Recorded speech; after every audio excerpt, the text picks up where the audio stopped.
हम अपनी जान के दुश्मन को अपनी जान कहते हैं, मोहब्बत की इस मिट्टी को हिंदुस्तान कहते हैं। जो दुनिया में सुनाई दे उसे कहते हैं खामोशी, जो आंखों में दिखाई दे उसे तूफान कहते हैं। परम सम्माननीय अध्यापकगण व मेरे प्यारे सहपाठियों, जैसा कि आप सभी जानते हैं आज 15 अगस्त जो कि स्वतंत्रता दिवस के रूप में मनाया जाता है। मैं इस शुभ अवसर पर वैष्णवी शर्मा देश प्रेम और राष्ट्र निर्माण के उपलक्ष्य पर अपने कुछ विचार आप सभी के साथ साझा करना चाहती हूँ। हम अपनी जान के दुश्मन को अपनी जान कहते हैं, हम अपनी जान के दुश्मन को अपनी जान कहते हैं, मोहब्बत की इस मिट्टी को हिंदुस्तान कहते हैं। जो दुनिया में सुनाई दे उसे कहते हैं खामोशी, जो आंखों में दिखाई दे उसे तूफान कहते हैं। जो ये दीवार का छोर है साहब, चाइना, अमेरिका और पाकिस्तान है साजिशों का घेरा, जिसे हम अपने घर का रोशनदान कहते हैं, अपने घर का रोशनदान कहते हैं। आज़ादी, आज़ादी का असली मतलब वही समझ सकता है जिसने कभी गुलामी की हो। हम सौभाग्यशाली हैं कि हमने स्वतंत्र भारत में जन्म लिया। यूँ तो आज़ादी की लौ 1857 में ही जल चुकी थी, जो वर्षाल बनकर 1947 में हमारे देश को आज़ाद करा गई। प्राचीन, मध्यकालीन और वर्तमान भारत के उदाहरणों से स्पष्ट करना चाहूँगी कि जब हम फिरंगियों के फेरे में फंस गए थे तो रंग दे बसंती चोला के एक नारे पर टोले के टोले उमड़ाते थे। उनके वंदे मातरम के नारों से खून में आने वाला 5-5 डिग्री का तूफान अंग्रेजी शासकों की जड़ों में तूफान ला देता था। लोग मर जाते थे, मिट जाते थे, फांसी चढ़ जाते थे, तो वो भी अपनी देशभक्ति साबित कर रहे होते थे, क्योंकि ये उस दौर की देशभक्ति की कसौटी थी। उसके बाद 62, 65 और 71 के युद्धों में अपना सुहाग गवा देने वाली औरतें, जब घर के हालात ये हो जाया करते थे कि प्यार भी भरपूर गया, मांग का सिंदूर गया, नन्हे नौनिहालों की लंगोटियां चली गई, छोटी छोटी बेटियों की चोटियां चली गई, बाप की कमाई गई, भाई की पढ़ाई गई, ऐसा एक विस्फोट हुआ पता ही चला नहीं कि पूरे जिस्म की गई बोटियां चली गई। और आपके लिए तो सिर्फ एक आदमी मरा है साहब, मेरे घर की तो रोटियां चली गई, मेरे घर की तो रोटियां चली गई। ये वाले हालात पैदा हो जाने के बावजूद भी एक माँ अपने बेटे को सरहद पर दुश्मन की धज्जियां उड़ाने के लिए भेज देती थी और उसे पत्थर पर लिखकर यह भेजा करती थी कि अम्मा ने पत्थर लिखा है बड़े ही चाव से, पुत्रे मेरे न घबरा जाना, 1 इंच भी पीछे न हटना, चाहे इंच इंच कट जाना, चाहे इंच इंच कट जाना।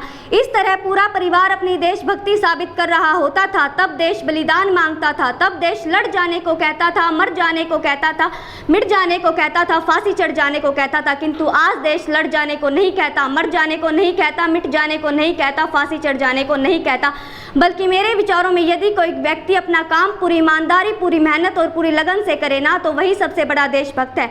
मैं नहीं मानती कि फेसबुक और व्हाट्सएप की डीपी को 3 रंगों में रंगना ही देशभक्ति है। और यदि आप कहेंगे कि साल में 2 बार हाथ में तिरंगा ले लेना देशभक्ति है, तो मैं आपसे पूछना चाहूंगी कि फुटपाथ में रहने वाला वो बच्चा ट्रैफिक की छांव में जब नंगे पांव तिरंगा बेच रहा होता है, तो क्या आप इसे उसकी देशभक्ति कहेंगे? ये उसकी देशभक्ति नहीं, उसके पेट के भूख की शक्ति है जो उसे ऐसा करने पर मजबूर करती है। क्योंकि न मस्जिद को जानते हैं, न सिवालों को जानते हैं, न मस्जिद को जानते हैं, न सिवालों को जानते हैं। जो पेट के भूखे होते हैं ना, वो सिर्फ भोजन के निवालों को जानते हैं, वो सिर्फ भोजन के निवालों को जानते हैं। अपने परिवार, अपने समाज, अपने देश के लिए समर्पण का भाव है देशभक्ति। और हर देशद्रोही के जीवन में आने वाला तूफान है देशभक्ति, ताकि हर देशद्रोही ये समझ सके कि अगर तू परिंदा है तो ये आसमान तेरा है, अगर तू दरिंदा है तो ये शमशान तेरा है। भाईचारे से रहना है तो रह इस जमीन पर, वरना ये कब्र भी तेरी है और कब्रिस्तान भी तेरा है, ये कब्रिस्तान भी तेरा है। परंतु एक देशद्रोही से ज़्यादा एक देशभक्ति तब आहत होती है जब एक बेटा अपने बूढ़े माँ बाप को वृद्ध आश्रम की चौखट पर छोड़ आता है। करा उठती है वो देशभक्ति जब मुसीबत में फंसे लोगों की जान बचाने से ज़्यादा हम सेल्फी लेकर अपने लाइक बढ़ाने में लगे रहते हैं। आज के इस दौर में वो युवा जिनके ऊपर जिम्मेदारी थी अपने देश की, अपने समाज की, अपने राष्ट्र की आशाओं को बांधे रखने की, वही युवा 4x4 इंच की छोटी सी स्क्रीन पर अपनी कोमल उंगलियों के घर्षण मात्र से अपनी भावनाओं की इमोजी भेज रहा है। 4 बोतल वोडका का काम मेरा रोज का ने देश का भविष्य तबाह कर रखा है। और हम ना एक ऐसे समाज में जीते हैं जहाँ लड़कों से बातें करता देख जो भाई हमें हड़काते हैं, वही भाई अपनी गर्लफ्रेंड के किस्से घर में हंस हंस कर सुनाते हैं। और मैं बता दूं, महिला सुरक्षा के मामले में हम आज भी चौथे नंबर पर आते हैं। और हम ना एक ऐसे समाज में रहते हैं जब पत्थर की मूरत को लगते हैं 56 भोग और भूखे नंगे तड़फते सो जाते हैं लोग, भूखे नंगे तड़फते सो जाते हैं लोग। मजदूर को मजदूर समझिए, मजबूर नहीं। गरीब को काम दीजिए, दान नहीं। और अगर दान देने के इच्छुक हैं तो जीते जी रक्त दान दीजिए और मरने के बाद अंग दान देकर किसी मरते हुए को जीवन दान दीजिए। यही सच्ची देशभक्ति है और यही सच्चा राष्ट्र प्रेम है। न सरकार मेरी है, न रब मेरा है, और ना ही ये बड़ा सा नाम मेरा है। बस इतनी सी बात का गुरूर है मुझे कि मैं भारत की हूँ और ये भारत मेरा है और ये भारत मेरा है। परंतु एक वैचारिक बीमारी हमारे समाज में मुझे नजर आती है। कहा जाता है कि हम दुनिया के सबसे बड़े लोकतंत्र हैं, जहाँ हिंदू पैदा होते हैं, मुसलमान पैदा होते हैं, सिख और ईसाई भी पैदा होते हैं, परंतु बदकिस्मती इंसान पैदा नहीं होते। और मेरे विचारों में ना हिंदू की ज़रूरत है, ना मुसलमान की ज़रूरत है। राष्ट्र निर्माण के लिए केवल एक अच्छे इंसान की ज़रूरत है, केवल एक अच्छे इंसान की ज़रूरत है। जरा सोच कर देखिए, ये पेड़ पौधे और शाखाएं भी परेशान हो जाएं अगर परिंदे भी हिंदू और मुसलमान हो जाएं, अगर दरिंदे भी हिंदू और मुसलमान हो जाएं। और एक शैक्षिक बीमारी भी मुझे हमारे समाज में नज़र आती है। और बड़े आश्चर्य की बात है, जिस देश ने पूरे देश को तक्षशिला और नालंदा दे करके विश्वविद्यालय शिक्षा की बुनियाद रखी, आज विश्व के 100 विश्वविद्यालयों में हमारा एक भी विश्वविद्यालय खड़ा नहीं पाता। और मैं बता दूं, इस शैक्षणिक बीमारी का केवल एक ही कारण है, वो ये है हमारे देश की शिक्षा नीति, जो केवल 2 तरह के लोगों के लिए बनी है। पहले वो जो विद्वान हैं और दूसरे वो जो धनवान हैं। इसी तरह की अनेक बीमारियां हैं और इन बीमारियों की जड़ है वो है हमारा अंधविश्वास।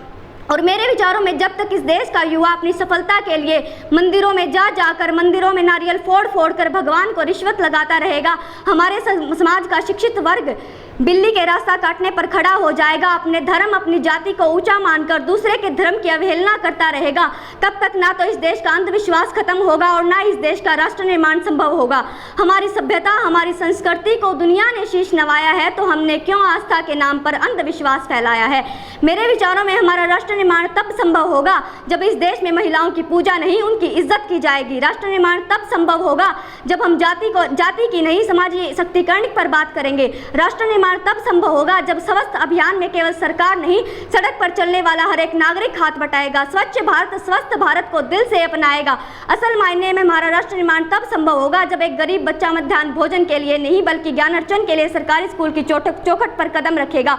और हमारा राष्ट्र निर्माण तब तक संभव नहीं होगा जब तक एक नागरिक नैतिक रूप से स्थिन्य, चारित्रिक रूप से भ्रष्ट, मानसिक रूप से दिवालिया, धार्मिक रूप से अंधा, राजनीतिक रूप से गंदा, स्वैच्छिक मान मूल्यों के आंकड़ों में छिन्न पैपंदमय अखंड भारत को खंड खंड करता रहेगा, तब तक हमारा राष्ट्र निर्माण संभव नहीं होगा।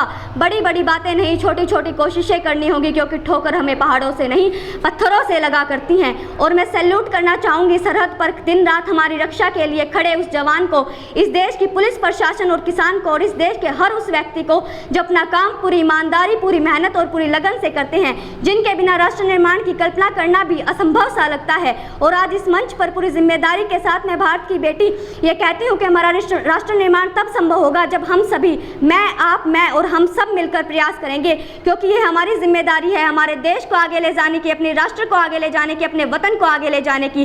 तो अंत में मैं बस यही कहना चाहूँगी कि हमारा हिंदुस्तान महान था, महान है, महान रहेगा।